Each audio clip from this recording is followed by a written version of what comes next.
신약 성경을 이렇게 보다 보면 참 괜찮은 백부장들이 등장하는 걸 볼 수가 있습니다. 여러분, 백부장이라고 하면은 어떤 사람인 줄 여러분 아실 텐데 로마 군인 장교를 가리킵니다.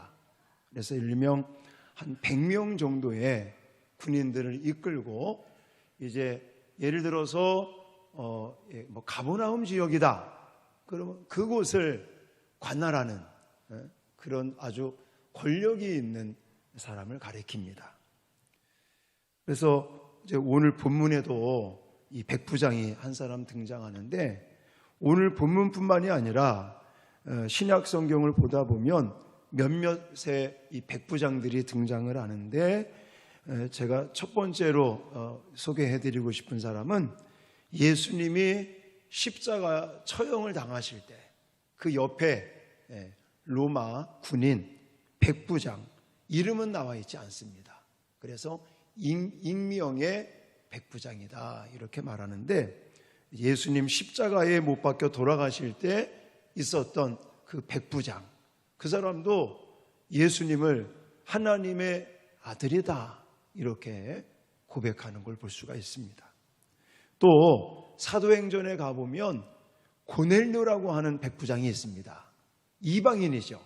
그래서 이제 가정 전체가 예수 그리스도를 받아들이고 이제 베드로를 통해서 은혜를 받는 그런 어떤 고넬료 가정.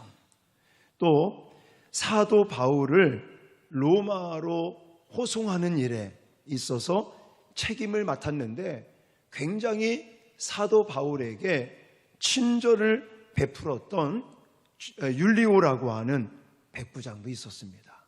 그리고 이제 오늘 본문에 나오는 자기 하인의 중풍병이죠.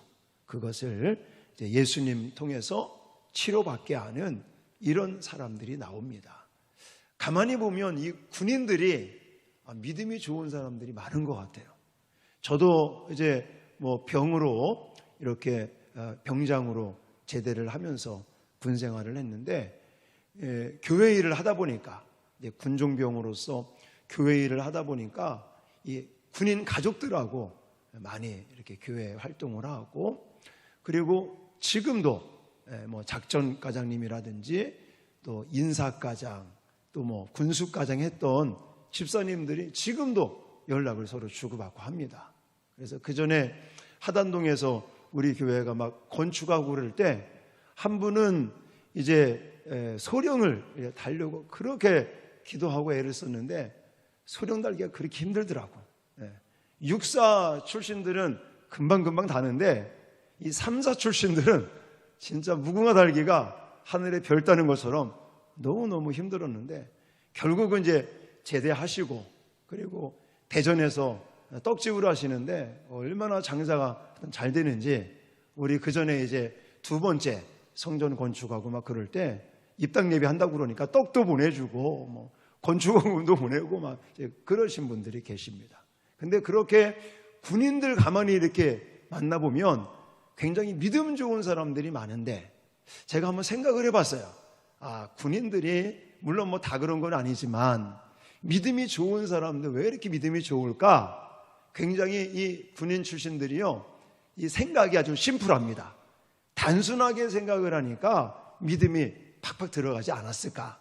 이제 그런 것을 좀 생각해 봤는데, 자, 오늘 우리가 좀 집중적으로 다뤄야 될 이 백부장, 이 사람도 군인이고, 이 사람은 이 하인, 노예입니다. 노예. 이 당시에는 노예였고, 그 하인인 그 중풍병에 걸려서 정말 집안에 누워있고 정말 아무것도 할 수 없는 그런 사람을 이제 예수님을 찾아가서 간구하고, 그리고 예수님을 통해서 고침받게 하는 이런 하나님의 능력을 체험하는 사건을 같이 읽었습니다.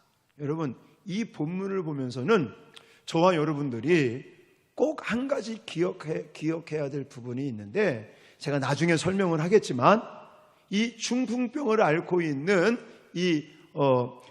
하인은 예수님에게 나왔어요? 안 나왔어요? 안 나왔습니다. 분명히 그는 너무나 병이 중해서 그냥 집에 누워 있는 거예요. 그리고 이 백부장이 예수님 계신 곳에 찾아가서 예수님 고쳐달라고 그렇게 강구를 하니까 예수님이 뭐라고 그랬어요? 그래 가자. 내가 가서 고쳐주겠다. 그랬더니 뭐라고 그래요? 아닙니다. 아니. 말씀만 하셔도 낫겠다라는. 그래서 결국은요, 이 장본인이죠. 실제로 중풍병에 걸려가지고 지금 거동도 못하는, 집에 누워만 있는 그 사람은 사실은 한 게 없어요. 근데 이 주인 되는 백부장이 예수님 찾아가서 예수님에게 간구하고 그랬더니 이 백부장의 믿음을 보고 하인의 중풍병을 고치셨다는 사실입니다. 할렐루야. 그러니까 우리가 좀 소망을 갖는 건 그거예요. 나 한 사람만 이래도, 나만 이래도 믿음이 제대로 서 있으면 우리 가정이 하나님께 구원을 받고 복을 받을 줄 믿습니다. 비록 지금은 잘 교회를 안 나와, 지금 비록 믿음 생활을 잘 못하는 것 같아요. 그래도 오늘 백부장을 통해서 이 하인의 중풍병을 예수님이 고치신 것처럼 우리의 믿음 생활을, 우리의 믿음을 보고 하나님이 아직 믿음이 연약하거나 믿음이 없는 우리의 가족들, 우리의 형제들, 우리의 이웃들에게도 분명히 우리의 믿음을 통해서 그들이 구원받고 하나님의 능력을 체험하고 치료되는 이런 역사가 나타난다는 것을 꼭 믿으시기 바랍니다. 자, 그렇다면 구체적으로 어떤 것들을 통해서 이런 백부장, 본인은 지금 예수님에게 오지도 않았는데 이 백부장을 통해서 예수님이 이렇게 정말 중풍병에 걸려서 집에 누워만 있는 그 사람을 고치는, 치유하시는 이런 역사가 어떻게 나타나고 있는 것인가를 여러분들에게 소개하려고 합니다. 자, 먼저 이 첫 번째는요, 성경에 직접적으로 나와 있지 않습니다.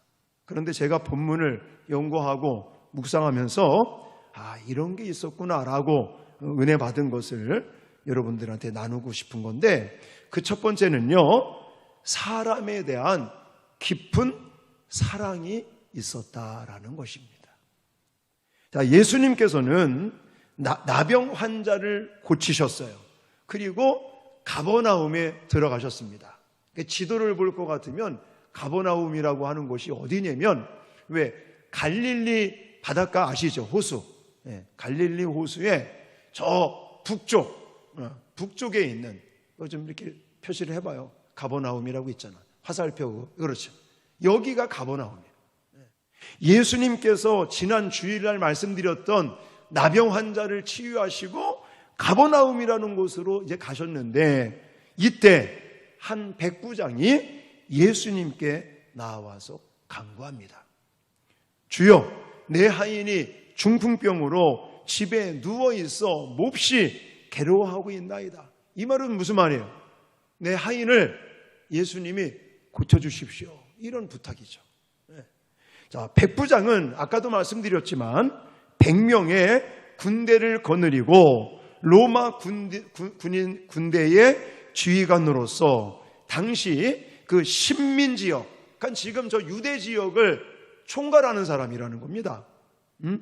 그냥 사령관과 같은 저 가버나움 저 지역을 관할하고 있는 사령관 역할을 하는 사람인데, 사실 예수님은 어떤 신분을 가지고 있습니까? 예수님은 그냥 평범한 목수의 아들로 태어나 그냥 평범한, 아버지가 목수니까 예수님도 뭐 목수 이런 일을 배우지 않았겠습니까? 그런 예수님이 지금은 이제 그냥 복음을 전하는 그런 어떤 사실 사회적인 신분을 따진다면 내세울 게 없는 거예요. 근데 이 백부장은 그 가버나움 지역을 관할하는 사령관 역할을 한단 말이죠. 이거를, 그리고 이 백부장은 로마 사람이고 그 유대 지역을 이렇게 지배하고 있는 그런 민족이고, 예수님은 지배를 당하고 있는 민족의 사람이고, 이렇게 인간적인 생각으로 생각을 해보면 이 백부장이라는 이 사람이 예수님에게 가서 막 간청을 하고 굽신거리고 이럴 소지가 없다는 거예요. 근데 가만히 본문을 읽어보면 본문에 직접적인 단어가 나와 있지는 않습니다. 그런데 제가 본문을 보다 보니까 이 백부장이 이 하인이지만, 노예지만, 그냥 어떤 소유품 중에 하나라고 말하는, 재산 중에 하나라고 말할 수 있는 그 노예인데도 불구하고 이 사람을, 노예를, 이 하인을 굉장히 인격적으로 대하고 있고 너무너무 사랑하고 있지 않는가. 저는 이제 그렇게 해석이 된다는 것입니다. 그래서 6절에도 가보시면 이르되 주여 내 하인이 중풍병으로 집에 누워 몹시 괴로워하나이다. 이런 이야기들을 볼 것 같으면, 그리고 9절에 나와 있는 것처럼 나도 남의 수하에 있는 사람이요 내 아래에도 군사가 있으니 이더러 가라 하면 가고 저더러 오라 하면 오고 내 정도로 이것을 하라 하면 하나이다. 이런 이야기들을 보면서는 비록 하인이지만, 노예지만 그 하인을 지극히 사랑하는 마음이 있구나. 이런 것들을 우리가 느낄 수가 있다는 것입니다.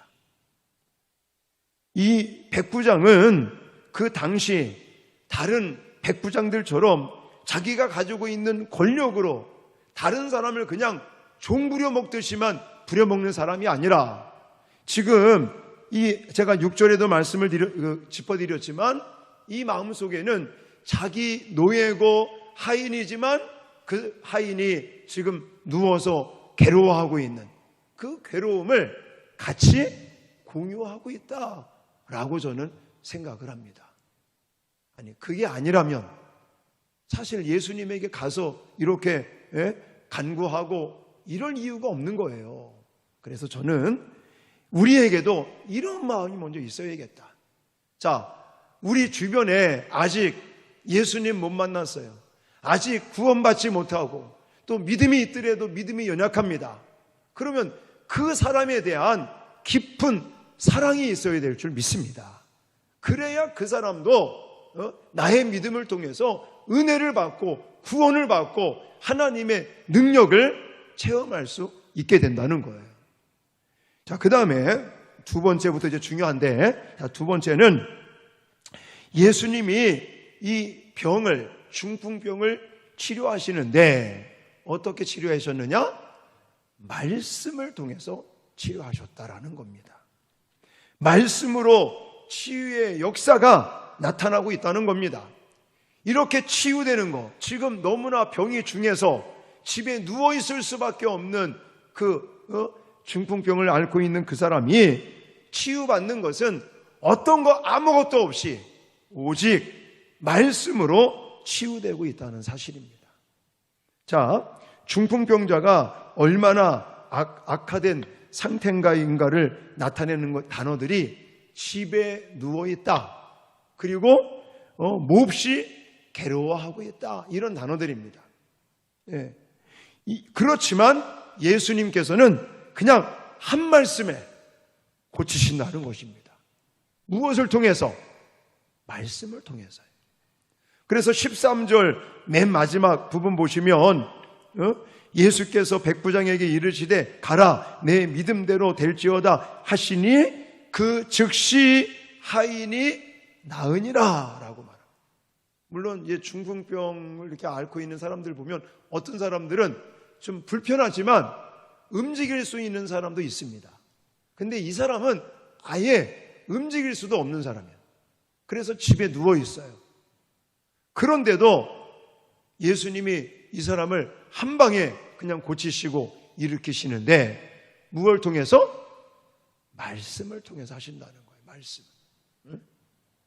자, 7절하고 8절 말씀도 가보시겠습니다. 7절, 8절 시작. 이르시되 내가 가서 고쳐주리라. 백부장이 대답하여 이르되 주여 내 집에 들어오심을 나는 감당하지 못하겠사오니 다만 말씀으로만 하옵소서. 그러면 내 하인이 낫겠사옵나이다. 아멘. 예수님이 이 백부장에게 가자, 너희 집에 가서 아마도 뭐 안수기도를 해준다든지 뭐 이러려고 가자고 이제 하신 것 같아요. 그랬더니 이 백부장이 뭐라고 그랬어요? 다만 말씀만 하시옵소서예요.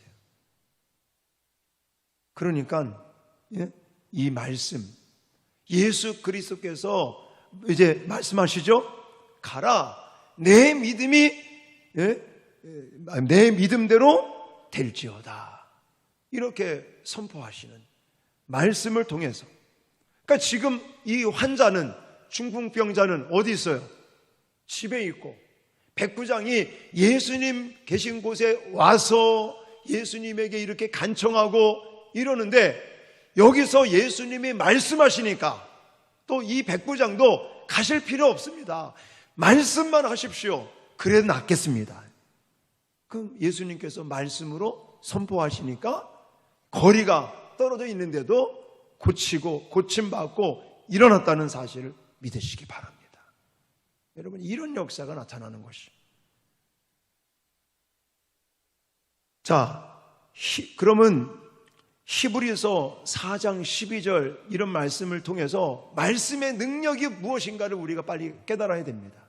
자, 정말 주님의 말씀은 생명과 능력이 있음을 믿으십니까? 자, 그게 바로 성경에서 말씀하고 있는 거예요. 히브리서 4장 12절 제가 세 번역본으로 준비했는데 같이 읽겠습니다. 시작. 하나님의 말씀은 살아있고 힘이 있어서 어떤 양날 칼보다도 더 날카롭습니다. 그래서 사람 속을 꿰뚫어 혼과 영을 갈라내고 관절과 골수를 갈라놓기까지 하며 마음에 품은 생각과 의도를 밝혀냅니다. 아멘. 하나님의 말씀은 살아있습니다. 하나님의 말씀은 능력입니다. 그리고 어떤 좌우의 날선 검보다도 예리해서 그 말씀이 우리의 영과 혼과 골수, 관절까지 쪼개며 정말 치유하고 변화시키는 능력이 어디에 있다고요? 말씀 안에 있는 거예요. 이 성경에서는 지금 빨간 글씨로 되어 있는 거 예수님이 직접 말씀하신 거잖아요. 이 당시에는 이렇게 소리로 말씀이 선포되었지만 오늘날 하나님의 말씀은 우리에게 무엇을 통해서 들려줍니까? 활자, 성경, 이 글씨, 이걸 통해서 우리에게 들려주고 있는 거예요. 그러므로 우리는 이 하나님의 말씀이 그냥 하얀 종이 위에 까만 글씨, 빨간 글씨가 아닌 이 하나님의 말씀은 우리를 살리는 능력인 것을 믿어야 됩니다. 할렐루야. 뿐만이 아니에요. 우리가 이 말씀이 어떤 능력이 있는지 디모데후서 3장 15절로 17절 말씀, 여러분 너무나 잘 알고 있는 성경 구절인데 다시 한번 읽겠습니다. 시작. 어려서부터 성경을 알았나니 성경은 능히 너로 하여금 그리스도 예수 안에 있는 믿음으로 말미암아 구원에 이르는 지혜가 있게 하느니라. 모든 성경은 하나님의 감동으로 된 것으로 교훈과 책망과 바르게 함과 의로 교육하기에 유익하니 이는 하나님의 사람으로 온전하게 하며 모든 선한 일을 행할 능력을 갖추게 하려 함이라. 아멘. 여러분, 성경, 이 하나님의 말씀은요, 우리로 하여금 구원에 이르게 하는 지혜가 있습니다. 할렐루야. 뿐만이 아니라 이 하나님의 말씀은 교훈과 책망과 바르게 함과 의로 교육하기에 유익할 뿐만이 아니라 하나님의 사람들을 온전하게 합니다. 그리고 정말 모든 선한 일을 할 수 있는 능력을 갖추게 하는 것이 어디에 있다고요? 성경 말씀 안에 있는 거예요.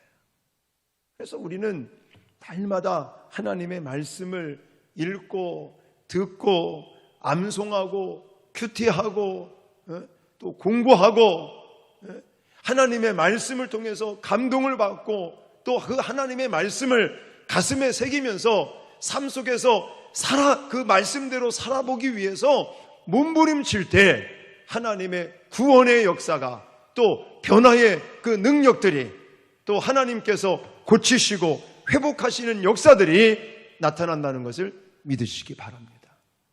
이런 의미에서 우리 교회는 괜찮은 교회입니다. 아멘 하시는 분들이 별로 없네. 지금 제자학교 많은 분들이 하고 계셔요. 벌써 이제 성경 인문학교 하고 또 새가족반 여기까지 해서 지금 막 이번 2학기 지금 성경 배우고 막 말씀 공부하시고 훈련 받고 이러는 분들이 한 40여 명 됩니다. 매주마다 모여서 같이 말씀 공부하고 기도하고. 근데요, 우리가 이렇게 제자학교 하고 뭐 성경 인문학교를 하고 성경 어떤 운동을 지금 하고 있는데 저는 시간마다 제가 더 은혜를 받아요.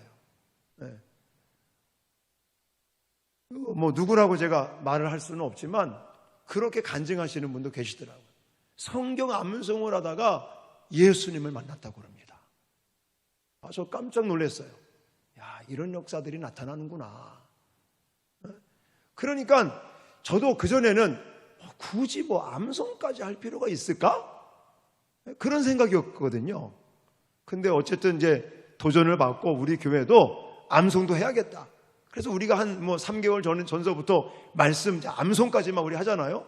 근데 벌써 어떤 분은 성경 암송을 하다가 예수님 만났다고 막 눈물을 흘리시고 그렇게 고백을 하더래요.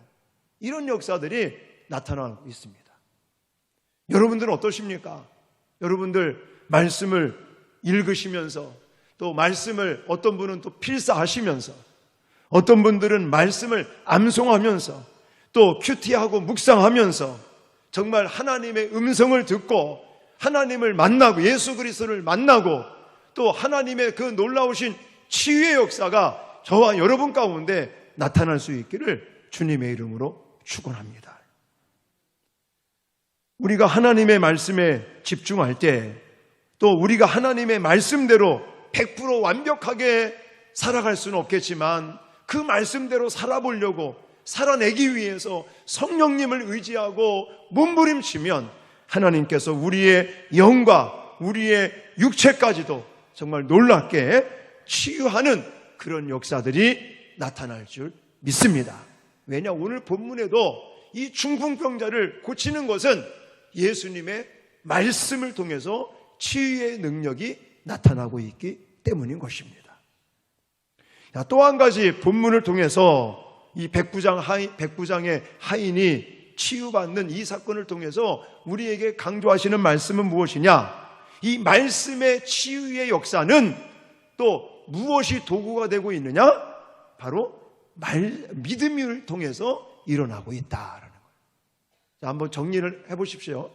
첫 번째는 나를 통해서 나만 구원받고 나만 하나님의 복을 받고 하나님의 치유의 역사가 나만 나타나는 게 아니라 나를 통해서 다른 사람에게도 치유의 역사가 나타나는 것을 믿습니다.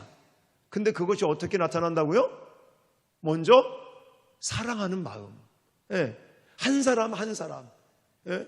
만약 아직도 구원받지 못하고 있는 가족이 있다면, 형제가 있다면, 친척이 있다면, 이웃이 있다면 그 한 영혼 한 사람을 향한 정말 인격적이고 또 그 사람도 하나님의 형상대로 지음을 받은 존귀한 자라는 그런 어떤 애틋한 인간미, 사랑의 이런 마음을 가지고 있을 때에 하나님께서 역사하신다는 사실들을 기억하시고, 그러면서 첫 번째 이 치유의 역사는 무엇으로?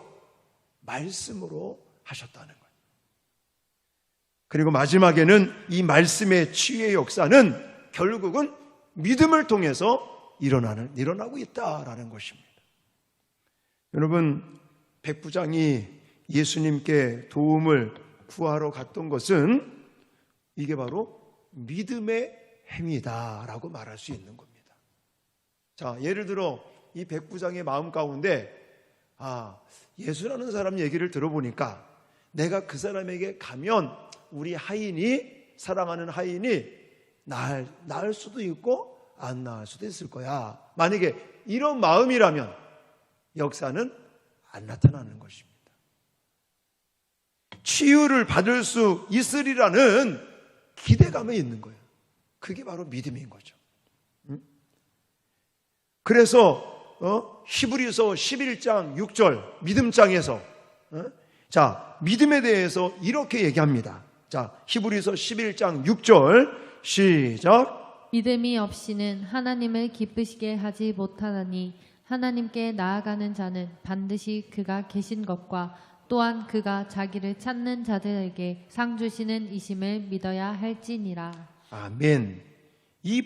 지금 여기 히브리서 11장 6절 말씀을 근거로 해서 저는 여러분들에게 어떻게 말씀드리고 싶으냐면, 믿음이라고 하는 것은 신뢰하는 거다. 신뢰.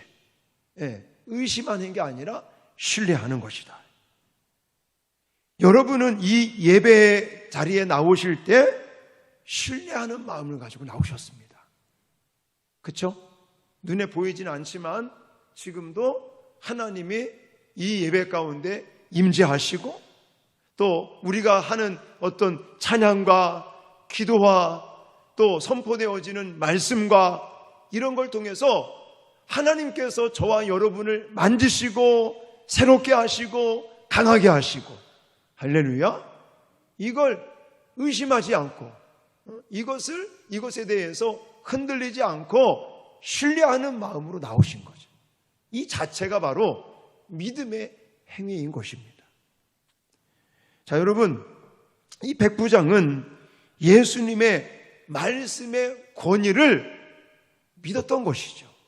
그래서 오늘 본문에 이렇게 말하고 있습니다. 자, 10절 말씀 먼저 시작. 주께서 들으시고 놀랍게 여겨 따르는 자들에게 이르시되 내가 진실로 너희에게 이르노니 이스라엘 중 아무에게서도 이만한 믿음을 보지 못하였노라. 아멘. 예수님께서 이 백부장을 보시고 아주 극찬을 하십니다. 이스라엘 중에도 이만한 믿음을 본 적이 없다. 아주 극찬을 하고 계시는데, 자, 13절 말씀 아까 봤지만 다시 한번 보시면 예수께서 백부장에게 이르시되 가라. 무엇대로? 내 믿음대로 될지어다. 할렐루야. 지금 예수님께서 계속 이 백부장을 이야기하면서, 백부장에게 이야기하면서 강조하는 게 뭐예요? 믿음을 강조하고 있어요. 믿음. 이만한 믿음을 이스라엘 중에는 본 적이 없다. 아니, 이스라엘에도 믿음 있는 사람이 없었을까요? 근데도 예수님은 이만한 믿음을 보지 못했다라고 칭찬을 하십니다. 그러면서 내 믿음대로라는 단어를 쓰고 계십니다. 여러분, 성경에 보면 다 믿음의 역사는요, 그냥 생각으로만 가지고 있는 게 아니에요. 그냥 마음으로만 가지고 있는 게 아니에요. 그건 행동으로 나타나는 거예요. 할렐루야. 믿음이라고 하는 것은 추상적인 게 아닙니다. 어떤 사람들은 믿음을 그냥 추상적으로만 생각하는 사람들이 많아요. 하늘에 떠다니는 구름이 잡힙니까? 안 잡히잖아요. 그런 것처럼 자꾸만 다른 세계의 것만 생각을 할 때가 굉장히 많습니다. 물론 우리가 죽고 나면 저 다른 세상, 천국에 가는 이거 있죠. 그러나 그것뿐만이 아니라 이 땅에서도 믿음은 현실적인 것이고 우리의 일상생활 속에서 이렇게 나타낼 수 있고 보여줄 수 있어야 될 줄 믿으시기 바랍니다. 그래서 믿음의 세계는요, 행동으로 나타나야 돼요. 자, 생각해 보세요. 아브라함을 기억해 보십시오. 아브라함이 하나님께서 그에게 본토, 친척, 아비집을 떠나라 갈 바를 알지 못했는데, 이 아브라함은 그 말씀을 부여잡고 너는 복의 근원이 될지라, 그 하나님께서 주신 언약, 약속, 그 말씀을 이제는 신뢰하면서 행동으로 옮기는 믿음인 것이에요. 만약에 행동으로 옮기지 않았다면 그건 믿음이 아닌 것이에요. 자, 이삭을 바치라고 그럽니다. 아니, 100세에 줄 때는 언제고, 또 번제로 바치라는 건 끔찍한 일이라고 그랬죠.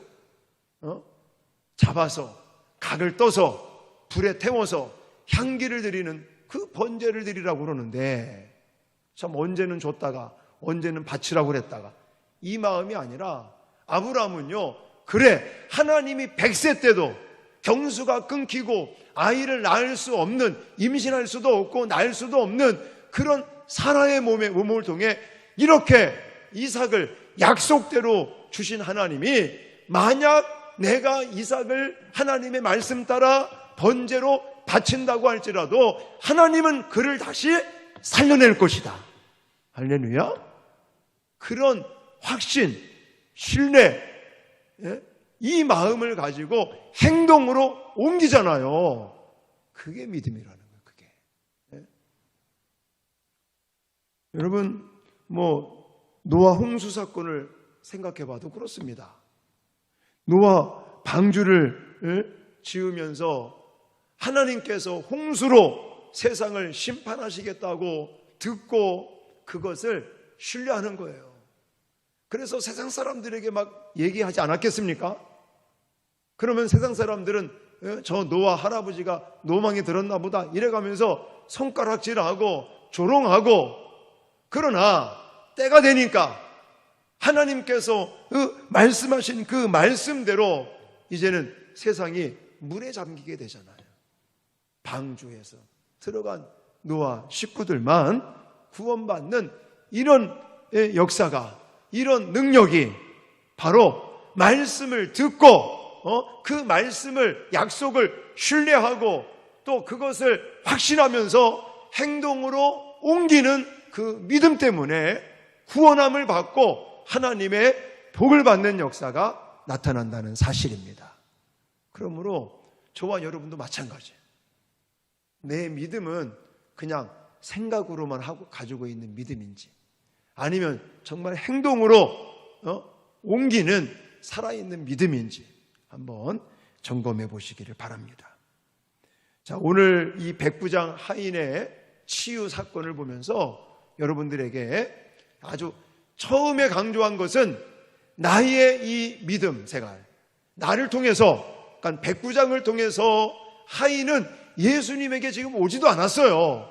근데도 불구하고 백부장을 통해서 하인이 치유함 받고 이렇게 하나님께 복을 받은 것처럼 나를 통해서 하나님은 다른 사람들을 치료하시고 구원시키고 복을 주시는 역사가 나타남을 믿으시기 바랍니다. 그런 역사가 나타나기 위해서 첫 번째 뭘 가지고 있다고 그랬어요? 사람을 사랑하는 마음. 비록 하인이지만, 비록 그냥 노예에 불과한 사람이지만, 그냥 어떤 재산 중에 일부밖에 되지 않는 것 같지만, 이 백부장은 다른 백부장들과 다르게 정말 인격적으로 인간의 존중성을 가지고 정말 하인이지만, 노예지만 그를 지극히 사랑하는 마음이 있었기 때문에 예수님께 나올 수가 있었던 것이다 라고 제가 성경에는 없지만 그렇게 해석해서 말씀을 드렸고, 그 다음에는 이 치유의 역사가 무엇으로? 말씀으로 나타났다는 거. 근데 이 말씀의 능력과 기적은 무엇을 통해서 일어난다고요? 믿음을 통해서 나타난다. 이런 부분들을 기억하시고 날마다 이 백부장과 같이 하나님의 치유의 역사와 능력을 날마다 사람들에게 보여주고 또 증거할 수 있는 저와 여러분들이 되어질 수 있기를 주님의 이름으로 축원합니다.